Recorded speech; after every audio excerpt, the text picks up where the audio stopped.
एक तरी पोस्टात संवाद सुटला म्हणून सोबत सुटत नाही.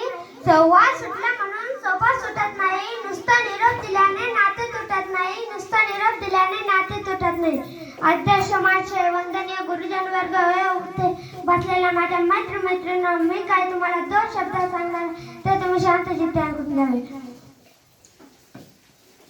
या दिवशी निरोप समारंभ, या दिवशी फक्त मीच नाही तर आपण सर्वजण खूप पाऊस झालो आहोत. शाळेतील दिवस हातात येताना निरोप शाळेचा आले भरून या डोळे. शाळेतील दिवस बनले स्मरणाच्या पुस्तकातील पाने. काही वर्षापूर्वी माझ्या या शाळेत आगमन झाले. कुंभार ज्याप्रमाणे मातीच्या गोळ्याला आकार देऊन त्यापासून सुंदर मडके घडवतो, त्याचप्रमाणे या सर्व शिक्षकांनी आम्हाला घडवले. त्यांनी आमच्यावर उत्तम संस्कार केले. मी ज्या शाळेत शिकत होतो त्या शाळेचे नाव जिल्हा परिषद प्राथमिक शाळा ममदापूर. तिथलचे शिक्षक Shri Kale sir, Shri Vajre sir, Shri Kokate madam हे तिघांनी आम्हाला घडवले आहे. आमच्या जीवनाला सुरेख आकार दिला. काही प्रसंगी त्यांनी आमचा दंगा तसेच चिवचिवाट सहन केला. आमचे काही चुकल्यावर त्यांनी आम्हाला शिस्त लावली. आमची ही शाळा ज्ञानाचे पवित्र मंदिर आहे. या मंदिरात आम्ही आमचे छंद जोपावले. सर्व धर्म स्वभाव, राष्ट्रभक्ती, सहकार्य, आदर, बंधुभाव, एकता अनेक गोष्टी आम्ही इथे शिकलो.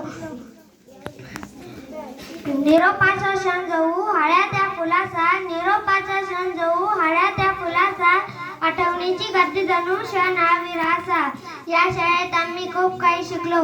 आम्हाला माहित आहे की हे जीवन आम्ही पुन्हा जगू शकणार नाही. इथे घाललेले दिवस आम्ही कधीच विसरणार नाही. या शाळेतील प्रत्येक विद्यार्थी या शाळेचा अभिमान असेल. जाता जाता एवढेच म्हणायचे वाटते की जर कळत नकळत माझ्याकडून चूक झाली असेल काही चूक झाली असेल तर, कोणाचे मन दुखावले गेले असेल तर मला माफ करा. पुढील वाटचालीसाठी सर्वांना खूप खूप शुभेच्छा. उडत्या पाखरांना परतीची तमा नसावी. उडत्या पाखरांना परतीची तमा नसावी. नजरेत नेहमी नवी दिशा असावी. नजरेत नेहमी नवी दिशा असावी. एवढे बोलून मी माझे 2 शब्द संपवतो. जय हिंद.